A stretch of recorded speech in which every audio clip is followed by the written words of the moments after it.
നമുക്കെല്ലാവർക്കും ഒരു ഹൃദയമുണ്ടെന്നും ഈ ഹൃദയം നമ്മുടെ ശരീരത്തിൻ്റെ വിവിധ ഭാഗങ്ങളിലേക്ക് നമുക്ക് ആവശ്യമുള്ള രക്തം എത്തിക്കുന്നുണ്ടെന്നും എല്ലാവർക്കും അറിയുന്നൊരു കാര്യമാണ്. എന്നാൽ മനുഷ്യർക്ക് രണ്ടാമതൊരു ഹൃദയം കൂടി ഉണ്ടെന്ന് പറഞ്ഞാൽ നിങ്ങൾ വിശ്വസിക്കുമോ?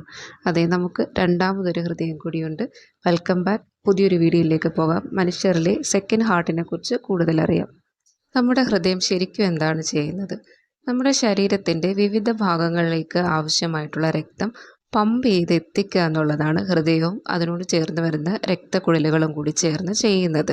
അപ്പം ഈ ബ്ലഡ് നമുക്ക് എന്തിനാണ്? ഈ ബ്ലഡിൽ ഓക്സിജനും ശരീരത്തിൻ്റെ പല പ്രവൃത്തികൾക്ക് ആവശ്യമായിട്ടുള്ള ന്യൂട്രിയൻസും അടങ്ങിയിട്ടുണ്ട്. അപ്പോൾ ഇതിനെ അതാത് സ്ഥാനങ്ങളിൽ എത്തിക്കുക എന്നുള്ളതാണ് ഹൃദയം ചെയ്യുന്നത്. അതിന് വേണ്ടിയിട്ട് ഹൃദയം ബ്ലഡ് ശക്തിയായി പമ്പ് ചെയ്ത് പല ഭാഗങ്ങളിലേക്ക് എത്തിക്കുകയാണ് ചെയ്യുന്നത്.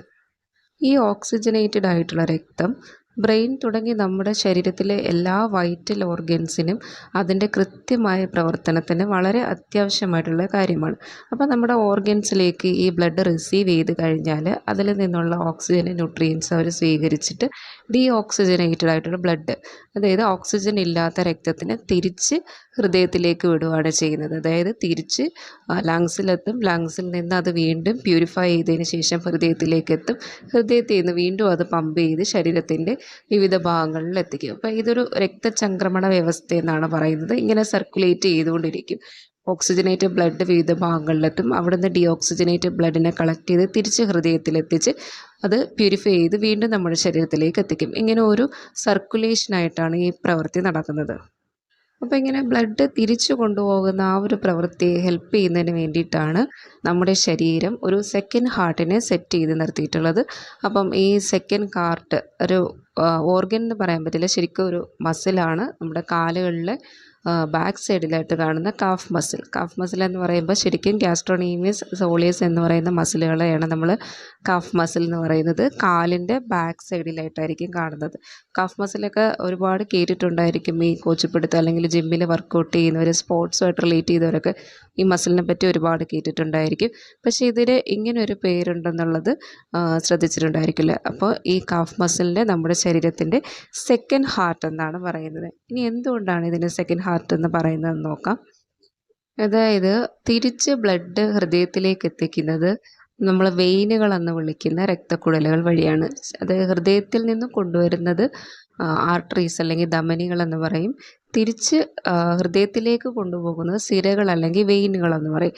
അപ്പോൾ ഈ വെയിനുകളിലൂടെ തിരിച്ച് ഹൃദയത്തിലേക്ക് എത്തുന്നതിന്, കാലിൽ നിന്നും ബ്ലഡ് തിരിച്ചു കൊണ്ടുപോകുന്നതിന് നമുക്ക് ചിന്തിച്ചാൽ മനസ്സിലാവും, ഗ്രാവിറ്റിക്ക് എഗൻസ്റ്റ് ആയിട്ടാണ് കൊണ്ടുപോകുന്നത്. ഗ്രാവിറ്റിക്ക് എതിരെയാണ് പമ്പ് ചെയ്ത് കൊണ്ടെത്തിക്കേണ്ടത്.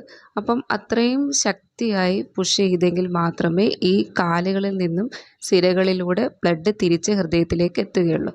അപ്പോൾ ആ ഒരു പ്രവൃത്തി കൃത്യമായി നടക്കുന്നതിന് ഈ കാഫ് മസിലാണ് ഹെൽപ്പ് ചെയ്യുന്നത്. അതായത് കാഫ് മസിലിൻ്റെ കോൺട്രാക്ഷൻസ് ആണ് ബോഡിയുടെ ലോവർ പാർട്ടിൽ നിന്നുള്ള അശുദ്ധ രക്തം സിരകളിലൂടെ ഗ്രാവിറ്റിക്ക് എഗൻസ്റ്റ് ആയിട്ട് കൊണ്ടുപോകാനായിട്ട് സഹായിക്കുന്നത്.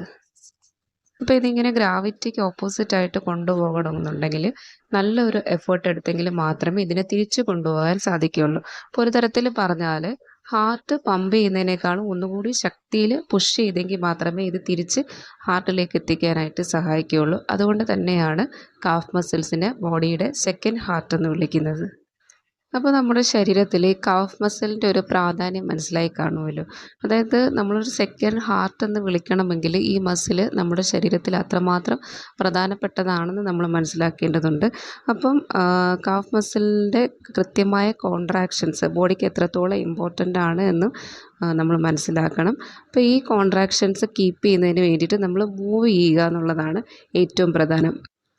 അതായത് കാഫ് മസിലിന് മൂവ്മെൻറ്റ് കൊടുക്കുന്ന തരത്തിലുള്ള വാക്കിംഗ്, ജമ്പിങ്, സൈക്ലിംഗ് പോലുള്ള എക്സസൈസുകൾ ഈ സർക്കുലേഷൻ കറക്റ്റായിട്ട് നടക്കുന്നതിന് വളരെ ഉപകാരപ്രദമാണ്. ഇനി നമ്മൾ കുറേ സമയം അനങ്ങാതെ ഒരിടത്തിരിക്കുന്നു എന്ന് വിചാരിക്കുക. ഇപ്പം യാത്ര ചെയ്യുമ്പോഴോ അല്ലെങ്കിൽ ജോലിയുടെ ഭാഗമായിട്ടോ ഒക്കെ കുറേ നേരം അനങ്ങാതെ ഒരിടത്ത് തന്നെ ഇരിക്കുമ്പോൾ കാലിൽ നീര് വരുന്നത് ശ്രദ്ധിച്ചിട്ടില്ലേ? അപ്പോൾ അതിൻ്റെ കാരണം ഇത് തന്നെയാണ്. നമ്മൾ കുറേ സമയം ഇങ്ങനെ അനങ്ങാതിരിക്കുമ്പോഴത്തേക്കും ഈ ഈ മസിൽസ് കോൺട്രാക്റ്റ് ചെയ്യുന്നില്ലല്ലോ. അപ്പോൾ ബ്ലഡിനെ അങ്ങോട്ടേക്ക് പമ്പ് ചെയ്യാനായിട്ട് ബുദ്ധിമുട്ടായിരിക്കും. ഈ ബ്ലഡും അതിനകത്ത് ടോക്സിൻസും കൂടെ കാലിൽ കളക്ട് ചെയ്യും. കാലിലിങ്ങനെ അടിഞ്ഞു നിന്നിട്ടാണ് ഈ നീരുണ്ടാകുന്നത്. അപ്പോൾ ഇതേ കാരണം കൊണ്ട് തന്നെയാണ് കാലിലുണ്ടാകുന്ന deep vein thrombosis, DVT, varicose വെയിനൊക്കെ ഉണ്ടാകുന്നത്. അപ്പോൾ നമ്മളൊരു ഹെൽത്തി ബോഡി മെയിൻറ്റെയിൻ ചെയ്യുന്നതിന് ഹാർട്ടിന് കൊടുക്കുന്ന പരിഗണന പോലെ തന്നെ പ്രധാനപ്പെട്ടതാണ് കാഫ് മസിൽസും. കാഫ് മസിൽസിനെയും മൂവിങ് ആൻഡ് ആക്റ്റീവായിട്ട് നിർത്തുക എന്നുള്ളത് പ്രധാനപ്പെട്ടൊരു കാര്യമാണ്. സോ ഡെയിലി എക്സസൈസിൻ്റെ ഒരു പ്രാധാന്യം മനസ്സിലാക്കുക. അപ്പോൾ നമ്മൾ പല അസുഖങ്ങൾക്ക് എക്സസൈസ് ചെയ്യാൻ പറയാറുണ്ട്, അല്ലാതൊരു ജനറൽ ഹെൽത്ത് മെയിൻറ്റെയിൻ ചെയ്യുന്നതിന് വേണ്ടിയിട്ടും എക്സസൈസ് ചെയ്യാൻ പറയാറുണ്ട്. അപ്പോൾ അതിനോടൊപ്പം തന്നെ നമ്മുടെ മസിൽ സ്ട്രെങ്ത്തും കൂടി ഒന്ന് ഉറപ്പുവരുത്തുക. അതുപോലെ കൂടുതൽ ഹെൽത്ത് ടിപ്പുകൾക്കായി നമ്മുടെ ചാനൽ ഇതുവരെ സബ്സ്ക്രൈബ് ചെയ്യാത്തവരുണ്ടെങ്കിൽ ഒന്ന് സബ്സ്ക്രൈബ് ചെയ്തേക്കുക. ബെല്ലൈക്കൺ കൂടെ ഒന്ന് ക്ലിക്ക് ചെയ്യുക. വീഡിയോസ് യൂസ്ഫുള്ളായി തോന്നുന്നെങ്കിൽ മറ്റുള്ളവരിലേക്ക് ഷെയർ ചെയ്യാൻ മറക്കണ്ട.